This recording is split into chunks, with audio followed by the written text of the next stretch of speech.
এক নম্বর হচ্ছে আমরা নামাজ পড়তাম না। দুই নম্বর তারা বলবে ওয়ালাম নাকুনু নুতঈমুল মিসকিন, আমরা মিসকিনদেরকে খাদ্য দিতাম।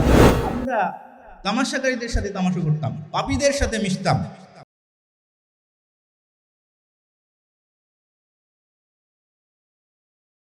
আলহামদুলিল্লাহ, সকল প্রশংসা সেই মহান রব্বুল আলামিনের দরবারে। আহলে হাদিস আন্দোলন বাংলাদেশ মেহেরপুর জেলা কর্তৃক আয়োজিত আজকের অনুষ্ঠানে উপস্থিত হতে পেরেছি, এই জন্য আল্লাহর দরবারে শুকরিয়া জ্ঞাপন করি। আলহামদুলিল্লাহ। দরুদ বর্ষিত আমাদের প্রিয় নবী হযরত মুহাম্মদ সাল্লাল্লাহু আলাইহি ওয়াসাল্লামের প্রতি, আল্লাহুম্মা সাল্লি ওয়া সাল্লিম আলা নবিয়িনা মুহাম্মদ।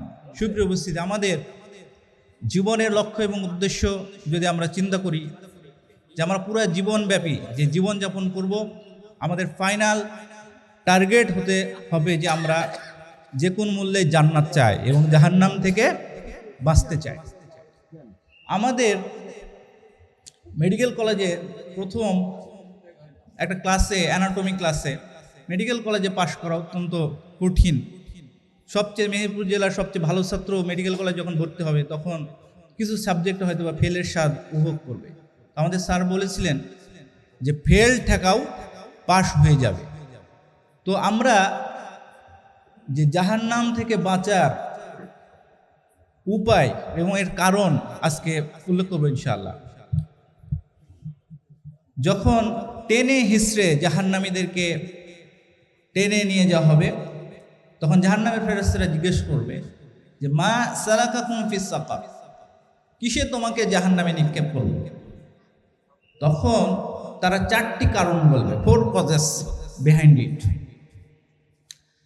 চারটি কাজের মধ্যে যেটা আমরা সচরাচর ওইভাবে চিন্তা করি না, কিন্তু কোরআন ওইভাবে বলছে। সূরা মুদ্দাসির 74 নম্বর সূরা, সেখানে জাহান্নামীরা তারা বুঝতে পারবে যে কি কারণে জাহান্নামে আমরা নিক্ষিপ্ত হয়েছি। আমাদের উচিত এই চারটি কারণ থেকে নিজেকে বেঁচে রাখা। তারা 1 নম্বর পয়েন্ট বলবে যে ক্বালু লাম নাকু মিনাল মুসাল্লিন। 1 নম্বর হচ্ছে আমরা নামাজ পড়তাম না। 1 নম্বর কজ, চিন্তা করেন, জাহান্নামীরা বলবে যে আমরা নামাজ পড়তাম না, কিন্তু আমরা কি চিন্তা করি? আমাদের ভদ্রলোক মানুষরা বলে যে নামাজ না পড়ে ঈমান ঠিক আছে। অথচ এই সালাতের না পড়ার জন্য জাহান্নামে চলে যেতে হচ্ছে। তারা 1 নম্বর কজ বলতেছে যে আমরা নামাজ পড়তাম না, জাহান্নামে হয়েছি কারণ হচ্ছে নামাজ পড়তাম। 2 নম্বর, যেটা আমরা কখনোই চিন্তা করি না যে এই কারণে আমাদের জাহান্নামে যেতে হবে। 2 নম্বর তারা বলবে ওয়ালাম নাকুনু নুতঈমুল মিসকিন, আমরা মিসকিনদেরকে খাদ্য দিতাম না। এখানে ওয়াসওয়াসা বেশি আমাদের। আজকে কোনো ব্যবসায়ী, দোকানদার বা কোনো জায়গায়, একটা জায়গাতে একটা মানুষ এসে আমাকে বলবে যে বাবা আমাকে 2টা টাকা দাও, 5টা টাকা দাও, কিন্তু মনের মধ্যে আমাদের ওয়াসওয়াসা আসে কি যে ওইকে দেওয়া যাবে না, কারণ এটা হচ্ছে ওর ব্যবসা। শয়তানের ওয়াসওয়াসা। মিসকিনদেরকে খাদ্য না দেওয়া, মিসকিনদেরকে অর্থ না দেওয়া জাহান্নামে যাওয়ার কারণ, অথচ আমরা এটা চিন্তা করি না।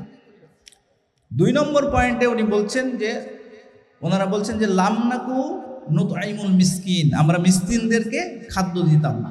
3 নম্বর পয়েন্ট ওয়া কুন্না নাখুদু মাল খায়িদিন, আমরা তামাশাকারীদের সাথে তামাশা করতাম, পাপীদের সাথে মিশতাম। দিনের পথে চলা অত্যন্ত কঠিন আমাদের জন্য। আমি নিজে হয়তোবা সালাত পড়ি, দাড়ি রেখেছি, কিন্তু আমার ভাই হয়তোবা সালাত পড়ে না, বোন সালাত পড়ে না, পর্দা করে না, চাচা চাচিরা সালাত পড়ে না, পর্দা করে না। তো বাড়িতে যখন জন্মদিনের অনুষ্ঠান হয়, বিয়ের অনুষ্ঠান হয়, গায়ে হলুদের অনুষ্ঠান হয়, আমি সেখান থেকে নিজেকে প্রোটেক্ট দিতে পারছি না। আমার বন্ধু বান্ধব খারাপ, আমি খারাপ বন্ধুদের সাথে মিশি, বিড়ি সিগারেট তামাক যতগুলো সে খায়, তার সাথে আমি সালাদ পড়া সত্ত্বেও হয়তো কোনো একদিন এই বদ অভ্যাসের মধ্যে পড়ে যাচ্ছে। এই জন্য 3 নম্বর কাজ হচ্ছে, যেটা আমাদের সাবধান থাকতে হবে জাহান্নাম থেকে বাঁচতে হলে, সেটা হচ্ছে ওয়াকুন্না নাখুদু মাল খায়িদিন, পাপীদের সাথে মিশতাম, কিন্তু আমরা এটাকে গুরুত্ব দিই। অনেক ভালো মানুষ, দাড়ি টুপিওয়ালা মানুষ, খারাপ বন্ধুর সংস্পর্শে থেকে জাহান্নামী হয়ে যাচ্ছে। আর 4 নম্বর কারণ হচ্ছে ওয়াকুন্না নুকাযযিবু বিয়াউমিদ্দিন, আমরা বিচার দিবসকে অস্বীকার করতাম। এইবারে আমরা এটা সূরা মুদ্দাসির থেকে 4টি কারণ বললাম। কিন্তু আমরা সবাই যে সূরা মুখস্থ জানি, আমরা সবাই জানি যে দলিল কোরআনের আয়াত, সেখান থেকে এই 4টা ডিটেলস আপনাদের সামনে পেশ করব। খুব সহজ সূরা কোরআনুল কারীমের, আপনারা জানেন সূরা মাউন। 4টা কারণ আবার আপনাদের সামনে রিপিট করি। 1 নম্বর হচ্ছে আমরা নামাজ পড়তাম না, 2 নম্বর আমরা মিসকিনদেরকে খাদ্য দিতাম না, 3 নম্বর হচ্ছে পাপীদের সাথে মিশতাম, আর 4 নম্বর হচ্ছে আমরা কিয়ামতের দিবসকে বিশ্বাস করতাম না। এখন আমরা যদি সূরা মাউনে দেখি, সেখানে বলছে আর আইতাল্লাযী ইউকাযযিবু বিদ্দীন, তুমি কি দেখেছো বিচার দিবসকে, কিয়ামত দিবসকে অস্বীকারী ব্যক্তিকে? এটা কি করে? ফাযালিকাল্লাযী ইয়াদউল ইয়াতীম, ইয়াতীমদেরকে গলা ধাক্কা দেয়। দেখেন, ইয়াতীমদের গলা ধাক্কা না দেওয়া, সাদাকা না করা, যাকাত না দেওয়া, মিসকিনদেরকে খাদ্য না দেওয়া, এগুলো সবই হৃদয়ের সংকীর্ণতা থাকে আসে। এই হৃদয়ের সংকীর্ণতা যেটা মানুষকে জাহান্নামে নিয়ে যায়। এরপরে সেকেন্ডলি তাদের উদাহরণ বলছে ওয়ালা ইয়াহুদ্দু আলা তুআমিল মিসকিন, তারা মিসকিনদেরকে খাদ্য দেয় না। আজকে কৃপণতা আমাদেরকে এমন পর্যায়ে যাচ্ছে, না যাকাত না সাদাকা না মিসকিনদেরকে খাদ্য দেওয়া, এবং এই জন্য সম্পদের মোহ আমাদের আচ্ছন্ন করছে। আল হাকুমুত তাকাসুর হাত্তা সুরতুমুল মাকাবির, তোমাদের সম্পদের মোহ তোমাদেরকে আচ্ছন্ন করছে যতক্ষণ পর্যন্ত না তোমরা কবরে পৌঁছে যাবে। আমরা কি করি? আমাদের মুহতারাম আমির জামাত প্রফেসর ডক্টর রাসূলুল গালিব, তার অফিসে কিছু লোক আসলেন দূরে কোনো জেলা থেকে। তাকে বললেন, স্যার আমাদের একটা সমস্যার সমাধান আপনাদেরকে করতে হবে। কি সমস্যা? বলছে, স্যার আমাদের মসজিদটা সাদ দিতে পারছি না আমরা, আমাদের কিছু টাকা পয়সার ব্যবস্থা করে দেন। তো স্যার বললেন যে টাকা পয়সা, আমি গরিব মানুষ, আমি টাকা পয়সার ব্যবস্থা করে দিব কীভাবে? তোমার বাসায় যখন 5তলা বিল্ডিং করছো তখন তো আমাকে ডাকা নাই। যখন আমাদের বিল্ডিং 5তলা হয় তখন কিন্তু আমরা মাহফিলের অ্যারেঞ্জমেন্ট করি না, সম্মেলনের অ্যারেঞ্জমেন্ট করি না। আমরা স্যারের কাছে টাকা যেতে যাইনি যখন বিল্ডিং করেছি, কিন্তু 1তলার ছাদ দেওয়ার সময় স্যারের কাছে আমরা যাচ্ছি, স্যার আমাদের কিছু টাকার ব্যবস্থা। আর স্যার বললেন যে 5তলা বিল্ডিং করার সময় টাকা তো চাইতে আসনি, এখন 1তলা ছাদ দেওয়ার জন্য কেন টাকা চাইতে আসছো? আমাদের হৃদয়ের সংকীর্ণতা কোন পর্যায়ে পড়ছে যে সদাকা থেকে, দান করা থেকে আমরা বিরত আছি, কিন্তু এটা জাহান্নামে নিয়ে চলে যাচ্ছে আমাদের। এবং বলছে ফাওয়াইলুল লিল মুসাল্লিন, ওইসব নামাজীদের জন্য দুর্ভোগ, আল্লাযীনা হুম আন সালাতিহিম সাহুন, যারা নামাজে উদাসীন। ফজর পড়ে তো জোহর পড়ে না, জোহর পড়ে তো আসর পড়ে না, অথবা অলসতা করে। ইউআখিরুনাস সালাত, সালাতকে ডিলে করে পড়ে। ইউমাইয়িতুনাস সালাত, এমন এক সময় জামান আসবে তারা সালাতকে মেরে ফেলবে। তারা ওয়াত্তাবাউ শাহওয়াত, তার প্রবৃত্তিকে অনুসরণ করবে এবং সালাতকে মেরে ফেলবে। আল্লাযীনা হুম আন সালাতিহিম সাহুন, লোক দেখানো সালাত পড়বে। ভোট চাইতে আসলে দেখবেন যে মাথায় টুপি, পাঞ্জাবি, এইবার সে সালাত পড়ছে, কিন্তু এমনিতেই 5 ওয়াক্ত সালাত পড়ে না। ভোট চাওয়ার সময় লোক দেখানো সালাত পড়ে। ওয়ায়ামনাউনাল মাউন, এরা যাকাত দেয় না। মাউন ছোটোখাটো জিনিস দেয় না, ছোটোখাটো জিনিসের মধ্যে যাকাতও একটা। আর পরিবারের যে ব্যবহার্য জিনিসপত্র দিতে চায় না। শুধু এখানেই নয়, কিয়ামতের মাঠে যে ডান হাতে আমলনামা দেওয়া হবে আর আরেক দলকে দেওয়া হবে বাম হাতে। ওয়া আম্মা মান উতিয়া কিতাবাহু বিশিমালিহি, যাকে বাম হাতে আমলনামা দেওয়া হবে, ফায়াকুলু, সে বলবে আফসোস, ইয়া লাইতানি লাম উতা কিতাবিয়া, আমাকে যে হিসাব যদি নাই দেওয়া হতো, এই আমলনামা ট্রান্সক্রিপ্ট মার্কশিট যদি না দেওয়া হতো, ওয়ালাম আদ্রি মা হিসাবিয়া, আমার হিসাব যদি না হতো, মা আগনা আন্নি মালিয়া, আমার মাল সম্পদ কোনো কাজে আসলো না, হালাকা আন্নি সুলতানিয়া, আমার নেতৃত্ব কর্তৃত্ব সব ধ্বংস হয়ে গেল। আল্লাহ বলবেন খুদুহু ফাগুল্লু, একে ধরো এবং বাঁধো। তুম্মা জাহিমা সল্লু, একে জাহান্নামে নিক্ষেপ করো। তুম্মা ফি সিলসিলাতিন যারউহা ৭০ যিরাআন ফাসলুকু, একে ৭০ হাত দড়ি দিয়ে বাঁধো। কারণ কি? জাহান্নামী হলো, বাম হাতে আমলনামা দেওয়া হলো, ৭০ হাত দড়ি দিয়ে তাকে বাঁধা হলো, এবং জাহান্নামে নিক্ষেপ করতে বলা হচ্ছে। আল্লাহ বলছেন কারণ ইন্নাহু কানা লা ইউমিনু বিল্লাহিল আযীম। এখানে দুইটা কারণ বলছে সূরা হাক্কাতে। এক নম্বর হচ্ছে সে কিয়ামত দিবসকে বিশ্বাস করতো না। দুই নম্বর হচ্ছে ওয়ালা ইয়াহুদ্দু আলা তুআমিল মিসকিন, তারা মিসকিনদেরকে খাদ্য দিত না। সুতরাং আমরা আজকে থেকে নিয়ত করি যে আমরা দান সদাকার হাতকে প্রসারিত করবো ইনশাআল্লাহ। সালাদকে 5 ওয়াক্ত সালাদ যথাযথভাবে আমরা আদায় করবো, এটা হচ্ছে সবচেয়ে বড় নেক আমলদের মধ্যে অন্তর্ভুক্ত। নবী সাল্লাল্লাহু আলাইহি সাল্লামের কাছে এক ব্যক্তি এসে বলল, ইয়া রাসূলুল্লাহ আকবিরনি মাযা ফারাদাল্লাহু আলাইয়া মিনাস সালাত, আমার প্রতি সালাত কি ফরজ? নবী সাল্লাল্লাহু আলাইহি ওয়াসাল্লাম বললেন as-সালাওয়াতুল খামস, 5 ওয়াক্ত সালাত, ইল্লা আন তাতাওয়া, যদি অতিরিক্ত করো ভিন্ন কথা। তিনি নবী সাল্লাল্লাহু আলাইহি ওয়াসাল্লাম বললেন আকবিরনি বিমা ফারাদাল্লাহু আলাইয়া মিনাস সিয়াম, আমার প্রতি সিয়াম কি ফরজ? নবী সাল্লাল্লাহু আলাইহি ওয়াসাল্লাম বললেন সিয়ামু রমাদান, রমজানের রোজা। আর লোকটি জিজ্ঞেস করলো আকবিরনি মা ফারাদাল্লাহু আলাইয়া মিনাস যাকাত, আমার প্রতি যাকাত কি ফরজ? আর নবী সাল্লাল্লাহু আলাইহি ওয়াসাল্লাম তাকে শরিয়ার ফরজ ইবাদতগুলো বলে দিলেন। আর লোকটি কসম করে বলল লা আযীদু ওয়ালা আনকুসু, আপনি যেটা বলেছেন সেটা থেকে বাড়াবো না কমাবো না। আর নবী সাল্লাল্লাহু আলাইহি ওয়াসাল্লাম বললেন যে লোকটিকে দেখে রাখো, ওয়াইন সাদাকা দাখালাল জান্নাহ, যদি সে সত্য বলে থাকে তাহলে জান্নাতে প্রবেশ করবে। তাহলে চিন্তা করেন যে 5 ওয়াক্ত সালাত, রমজানের রোজা, এটা কিরকম কার্যকরী একটা ইবাদত, কিন্তু আমরা বলি যে আমাদের নামাজ না পড়ি ইমান ঠিক আছে। সুতরাং আজকে থেকে আমরা নিয়ত করি এখানে যারা উপস্থিত 5 ওয়াক্ত নামাজ কখনো ছাড়বো না ইনশাআল্লাহ। 5 ওয়াক্ত নামাজকে আমাদের সবচেয়ে বড় আমল হিসেবে আমরা নিজেকে প্রতিষ্ঠিত করব। এছাড়াও শুধু আমাদের ক্ষেত্রে নয়, মেয়েদের ক্ষেত্রে যারা মহিলা রয়েছে, নবী সাল্লাল্লাহু আলাইহি ওয়াসাল্লাম বললেন মহিলাদের, তোমাদের মহিলারাও জান্নাতি, তারা যদি 4টি আমল করে।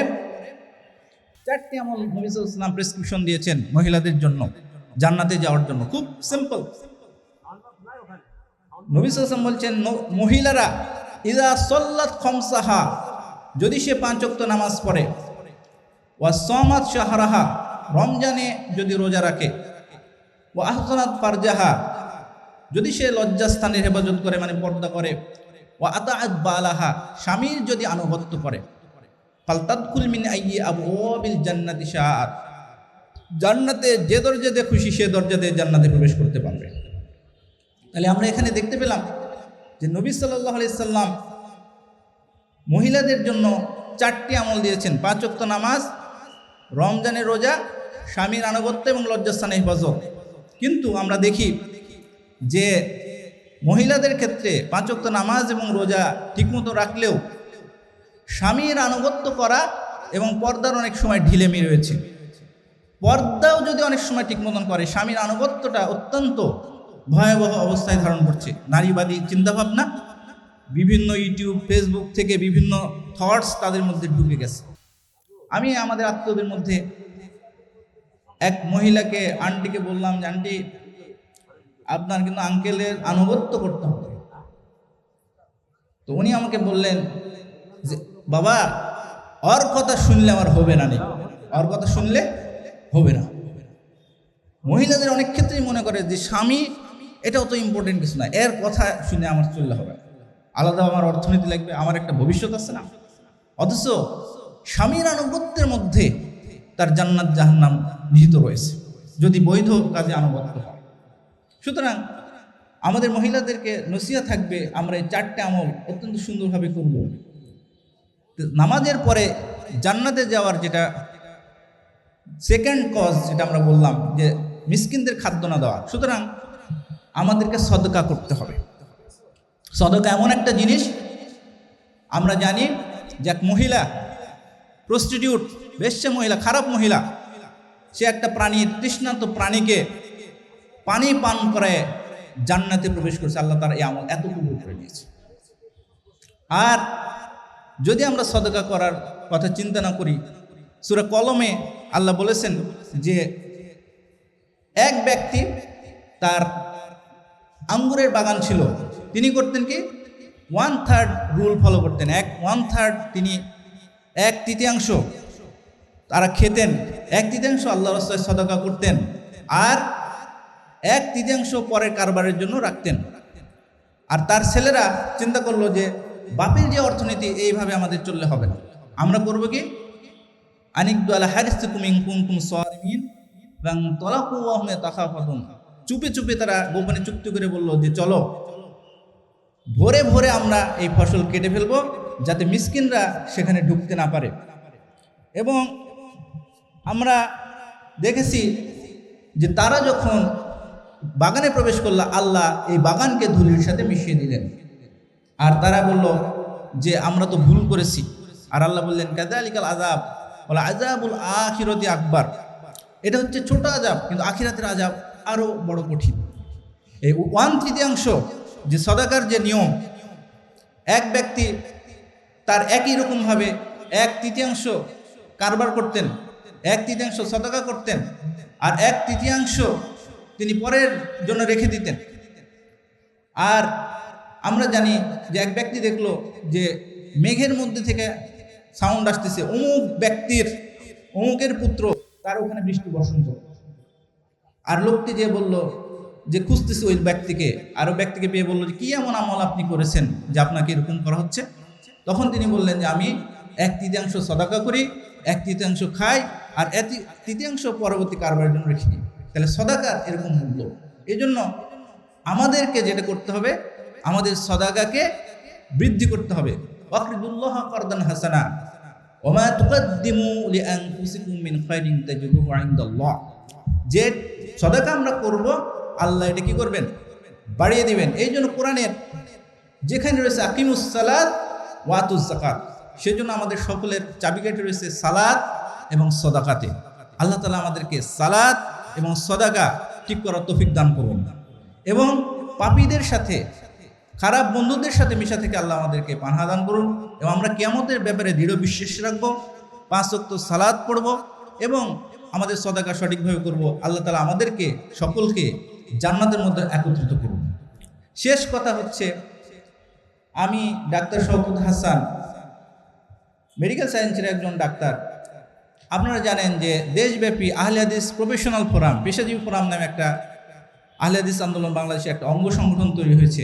আলহামদুলিল্লাহ আমরা 30টা জেলাতে সেটার কমিটি দিতে সক্ষম হয়েছে আলহামদুলিল্লাহ। এই পেশাজীবী ফোরামে যেমন রয়েছে doctor, engineer, chartered accountant, lawyer, teacher এবং ব্যবসায়ীগণ, যারা সমাজের যে পলিসি মেকিং জায়গাতে পরিবর্তন করার ব্যাপারে বদ্ধপরিকর। আমরা বলি নই শুধু পেশায় আমি দক্ষ, যেন হতে পারে ওহির গানে শুদ্ধ। এই স্লোগানকে সামনে রেখে আহলে হাদিস পেশাজীবী ফোরাম, আপনাদের জেলাতেও শাখা রয়েছে। আপনারা যারা পেশাজীবী রয়েছেন আমাদের সাথে যদি থাকেন, তো আমরা আপনাদের হয়তো পেশাজীবী উৎকর্ষতার ওইভাবে দিতে না পারলেও কোরআন এবং হাদিসের সঠিক একটা ধারার দিকে আপনাদের পৌঁছে দিতে পারবো। এই আশা প্রত্যাশা, অন্তরে লালিত স্বপ্ন পেশাজীবী ফোরাম আমাদের পুরো বাংলাদেশে ছড়িয়ে পড়ুক।